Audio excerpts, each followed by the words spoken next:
Boa noite, começa o Jornal Principal. Confira desde já as notícias que marcam a atualidade.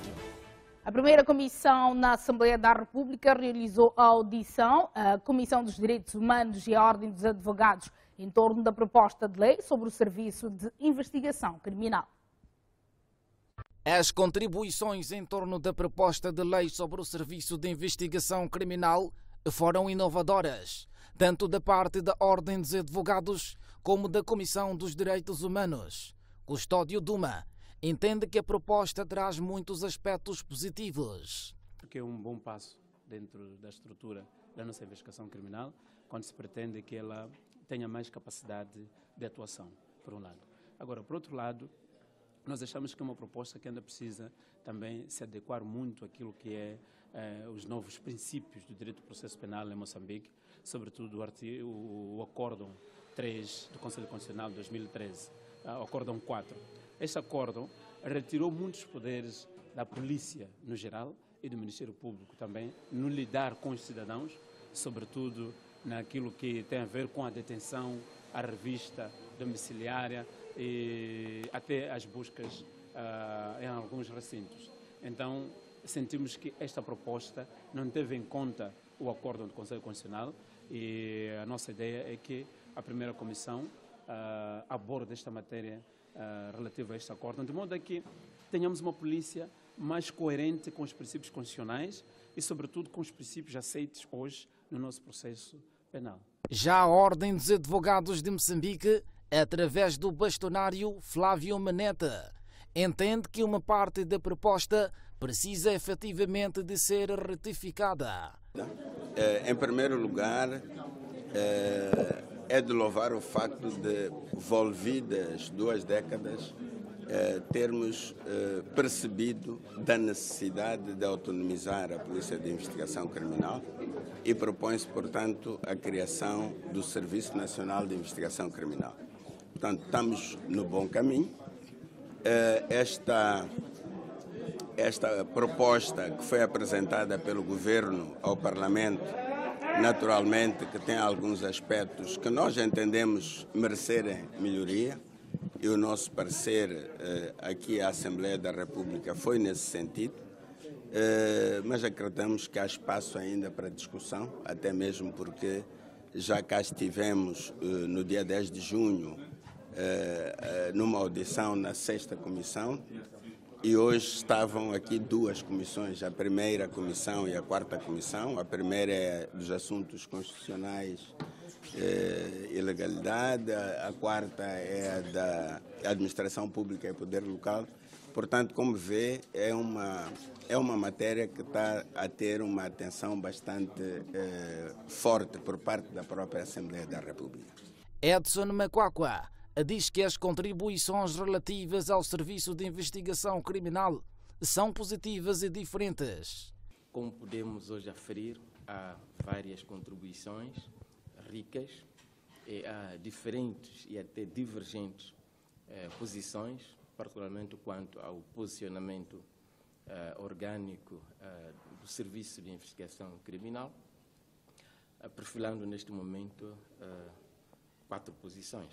Uma que defende o seu enquadramento ao nível do Ministério do Interior, outra que defende o seu enquadramento ao nível do Ministério da Justiça, outra que defende ainda o seu enquadramento ao nível do Ministério Público e a 4ª que defende o seu enquadramento, digamos que no sentido de uma PIC autónoma do ponto de vista orgânico e funcional. Neste momento, a Polícia de Investigação Criminal enquadra-se ao nível da Polícia da República de Moçambique, significa que obedece, do ponto de vista hierárquico e orgânico, ao comando da Polícia a cada nível. De sublinhar que prosseguem esta terça-feira as audições a associações dos juízes e magistrados do Ministério Público. Graça Machel esteve esta segunda-feira reunida com adolescentes para discutir os Objetivos de Desenvolvimento Sustentável, onde referiu que há necessidade de se estabelecer um espaço de debate e responsabilização da implementação dos mesmos. No encontro com vários adolescentes dos 14 aos 17 anos de idade, na Unicef, Graça Machel esteve a discutir com os mesmos sobre os objetivos de desenvolvimento sustentável nos setores da educação, saúde e bem-estar social. Na sua intervenção, Graça referiu a alguns pontos que são a principal causa da não difusão dos direitos da criança e sugere que se estabeleça um espaço de debate e a responsabilização da implementação dos Objetivos de Desenvolvimento Sustentável.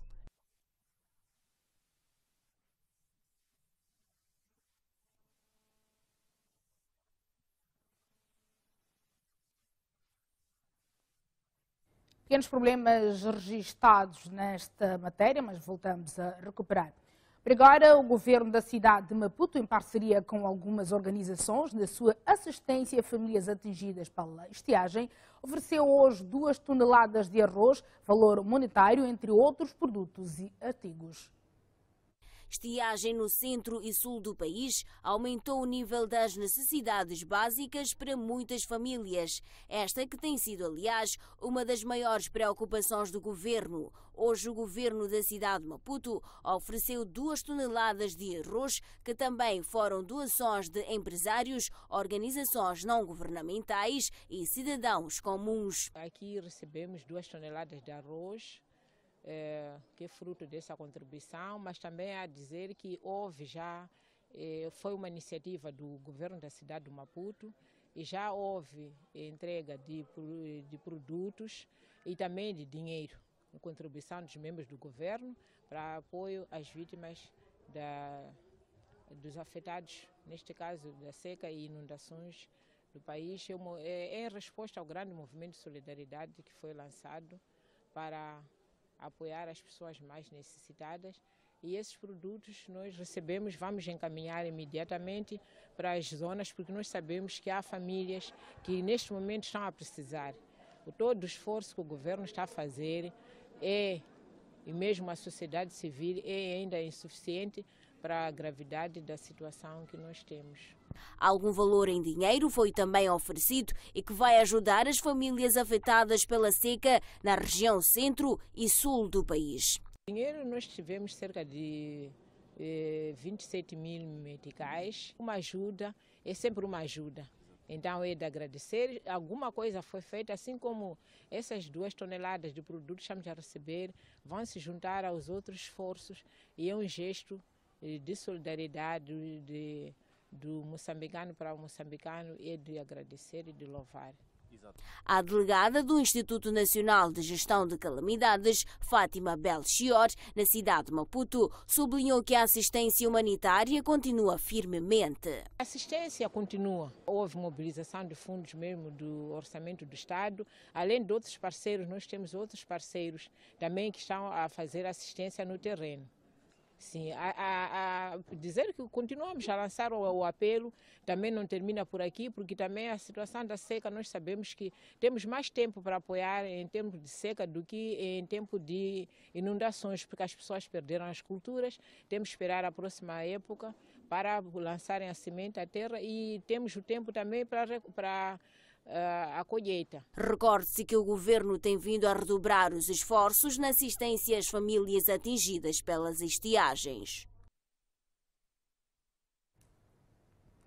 O professor Dr. Lourenço do Rosário diz que os jovens facilmente filiam-se a diversos movimentos, mesmo em tempo de crise como a que se vive em Moçambique. Para a atual geração do Rosário, diz que falta patriotismo para se construir um Moçambique melhor. Com o país a atravessar uma fase menos boa na política e na economia, o professor Dr. Lourenço do Rosário levou os jovens à reflexão esta segunda-feira sobre o papel destes na construção da paz em Moçambique. Do Rosário diz que há objetivos que parecem uma utopia e para serem levados avante, 3 elementos deverão ser fundamentais, nomeadamente a fé, a esperança e a confiança, mas que os jovens que pretendem alcançar determinadas metas devem se autoconstituir como movimentos e, acima de tudo, terem uma liderança. Quando nós temos fé, o improvável transforma-se numa obsessão. Mas muitas vezes os jovens têm fé em coisas fúteis. e acabam por perder as suas energias em coisas que não trazem qualquer consequência. E quando a fé se transforma em movimento, isto é, os jovens têm as suas utopias congregadas no movimento, a fé transforma-se em movimento, é preciso lançar metas. Nós temos que chegar até este ponto. E quando se define o ponto de chegada, nós criamos a esperança. Não há esperança sem fé. Para do Rosário, faltam lideranças e metas para a juventude, o que se agrava com a facilidade que estes têm de se aliarem a qualquer grupo, mesmo quando os objetivos deste não são claros. A camada da população mais facilmente mobilizável para qualquer causa, desde que a gente consiga explicar-lhes as razões dessa mobilização. Nem que seja para o sacrifício,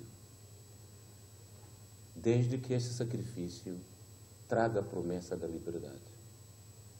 E são os jovens que não se importam de sacrificar a própria vida pela liberdade do outro.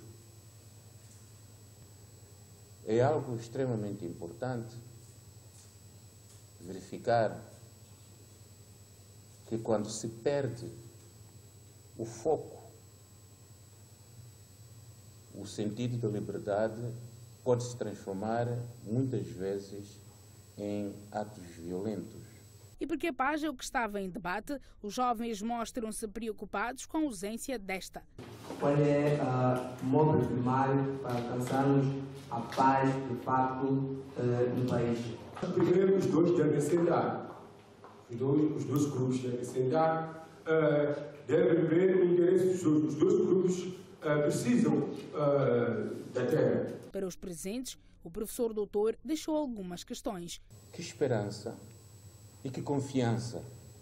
Ou se vocês próprios já são um movimento para que as atuais lideranças vos possam compreender e possam introduzir no seu pensamento as suas próprias dinâmicas.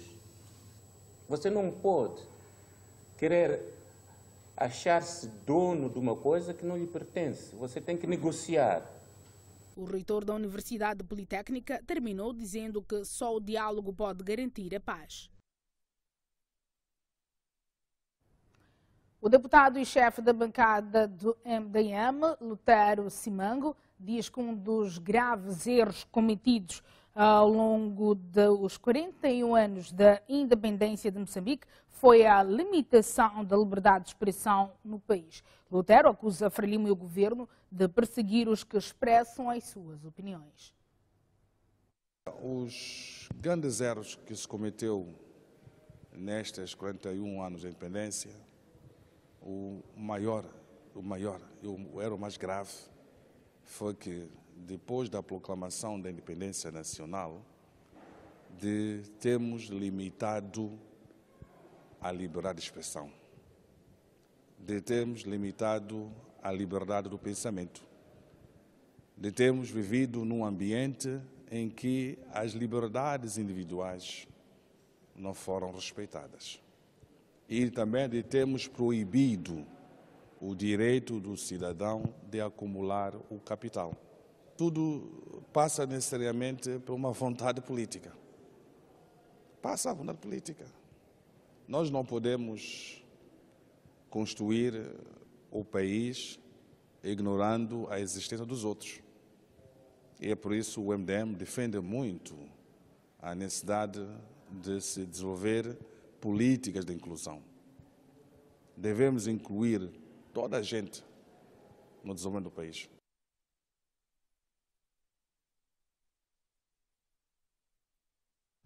Recuperamos a matéria segundo a qual Graça Machel esteve esta segunda-feira reunida com adolescentes para discutir os Objetivos de Desenvolvimento Sustentável, onde referiu que há necessidade de se estabelecer um espaço de debate e responsabilização da implementação dos mesmos. No encontro com vários adolescentes dos 14 aos 17 anos de idade, na Unicef, Graça Machel esteve a discutir com os mesmos sobre os objetivos de desenvolvimento sustentável nos setores da educação, saúde e bem-estar social. Na sua intervenção, Graça referiu a alguns pontos que são a principal causa da não difusão dos direitos da criança e sugere que se estabeleça um espaço de debate e a responsabilização da implementação dos Objetivos de Desenvolvimento Sustentável. Eu creio que está a faltar um movimento de jovens, em particular sediados nas escolas e nos locais de residência, para difundir os direitos da criança. Vocês conhecem os direitos da criança porque, de uma ou de outra maneira, estão envolvidos numa escola de liderança, clube de liderança, estão no programa da rádio, estão no programa da televisão. Portanto, vocês têm uma certa atividade que eu posso chamar um certo ativismo social. Por isso conhecem, estudam. A maneira como estão a fazer perguntas também prova exatamente que vocês estudam as questões. Mas muitas crianças da vossa idade, nas nossas escolas e nos nossos bairros, não têm um espaço de ativismo juvenil. Por isso se torna muito difícil incutir essa noção de direitos e deveres. A mesma disse ainda que a campanha de sensibilização contra assédios sexuais nas escolas, para além de desencorajar os casamentos prematuros, devem ser cada vez mais intensificados. Talvez, onde vocês têm os tais núcleos, os clubes, não é? Onde existem formas organizadas de ativismo no seio dos próprios alunos, vocês deviam ter uma caixinha, não tem que saber o que está dito lá, não tem que saber quem escreveu, mas uma caixinha que se faz como aquelas coisas Então, uma menina que se sente assediada pelo professor, etc., não quer penalizar o chefe do clube, mas vai meter ali a sua queixa. O que é que aconteceu, com quem, quando, e eu sou fulano, deixa ali.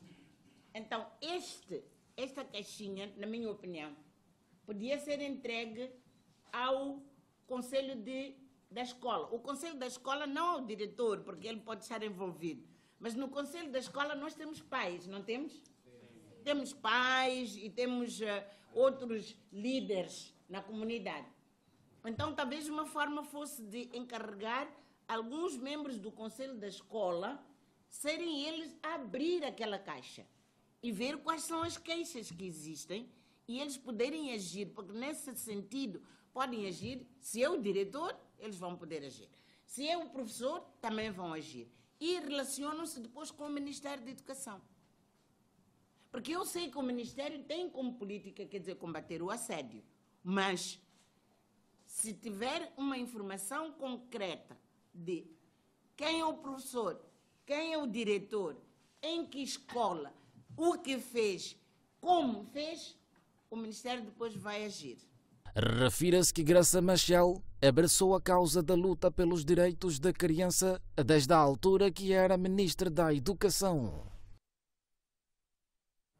Uma jovem de 19 anos de idade morreu asfixiada dentro de casa em resultado de um incêndio que deflagrou na manhã de hoje, reduzindo todos os bens a cinza.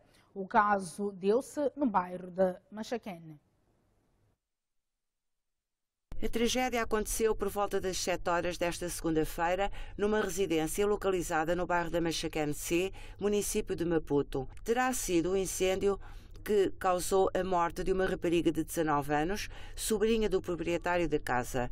Várias tentativas foram feitas para socorrer a vítima, mas sem êxito. O corpo da jovem foi encontrado debaixo da cama no interior da residência. Começou às 7h10 o fogo. A fumaça que lastrou já para a sala de visita e os quartos, sim, no resto da casa. Coisa que queimou muito foi coisas que estavam aqui no quarto das crianças. A criança saiu nas corridas. Depois a criança saiu nas corridas, abriu a porta do quintal. Quando eu saio para saber por que ele está saindo nas corridas, eu quando vejo o fogo arder. Então tentei já querer apagar o fogo depois da criança ter saído. Aconteceu com uma das minhas sobrinhas. Estava deitado, não conseguiu sair. Fomos descobrir a ela depois de apagarmos o fogo, enquanto ela já estava inconsciente. Tentei lhe apalpar em cima da cama enquanto estava escuro, não consegui lhe alcançar. Chamei, não consegui lhe ouvir. Então pronto, tentamos apagar o fogo, eu a pensar que ela não estivesse aqui em casa. Enquanto ela só estava se escondido à frente da cama. Ela queimar não queimou, só apanhou aquela fumaça, faleceu. Ninguém sabe explicar ao certo qual a origem deste fogo. O dono da casa afirma que tentou alertar o Corpo de Salvação Pública, mas que foi em vão e que até conseguiram debelar as chamas com a ajuda de alguns vizinhos. Tentamos apagar com baldes, tentamos ligar para os bombeiros, mas o número não estava a chamar dos bombeiros. Então tentamos apagar com os baldes o fogo. O que tem originado o fogo? Ainda não sei o que deveu o fogo. Se foi a queimadura da criança, se foi um corte-circuito, não sei. Iniciou nesse quarto onde estamos. Tragédia numa família que agora conta com a solidariedade de todos. Os vizinhos dispuseram-se imediatamente a ajudar na recuperação do pouco que ainda resta. Homem de 60 anos de idade e ex-militar das Forças de Defesa e Segurança diz estar a ser ameaçado por um suposto usurpador do seu terreno e residência no bairro da Malhangalene. Trata-se deste homem de 60 anos de idade e ex-militar das Forças de Defesa e Segurança do país e, por sinal, chefe do quarteirão do bairro de Malhangalene B, em Maputo. O homem conta que, na era colonial, quando saiu em missão de trabalho, alguém terá vendido parte do seu terreno que continha uma dependência. Seu sobrinho diz que tudo aconteceu quando o seu tio saiu em missão de serviço. Como é que passa meu tio aqui desde 2012, quando meu tio requereu essa casa em 1974, então ele foi conhecido como morador desta casa. Então, de lá para um período, apareceu um indivíduo que se fez, aliás, veio pedir emprestado espaço para fazer o trabalho dele como carpinteiro, segundo como foi dado, porque nesse tempo eu era criança, ainda cresci a ver esse problema. Então, depois, esse indivíduo, 2 anos depois, ou 3, vendeu para um monhe. Então, que nesse caso, desde 2002 até hoje, estão em disputa. Isto aconteceu quando ele viajou fora de Moçambique em missão de serviço, porque na altura, como militar, foi dado uma missão para cumprir. Né? Quando volta, encontra a casa que alguém ocupou, alegando que comprou. E como não bastasse, o meu tio continua a pagar o imposto predial, as taxas, pois, que diz o respeito deste espaço de uma rua para outra rua. O sobrinho da vítima diz ainda que o usurpador destruiu a dependência que estava erguida no espaço. O caso está nas instâncias de justiça há vários anos e a família diz nunca ter tido solução do problema. Sentimos que somos injustiçados e esse problema já chegou nas mãos da autoridade já há 12 anos. Não tem solução. O tribunal tem que decidir se o espaço é do Sr. Ambrosio ou é do novo inquilino, ou do novo ocupante, o Monhe, que nesse caso está a ocupar o espaço, porque ele... O Monhe ocupou, o que é que fez com o espaço? Ele disse que comprou e demoliu a primeira casa que estava ali, né? A planta, tipo uma dependência. de 2 ou 3 quartos. Então, por cima daquela dependência, ele fez uma construção de de segundo andar. Então, aí ele já apoderou o espaço. E como não bastasse, há um momento que ele chegou de eletrificar a casa dele, aliás, o espaço onde termina, onde ele diz que é dele, né? Eletrificou sem consentimento do meu tio. O caso dura há 12 anos. Jornal Principal trazendo notícias que marcam a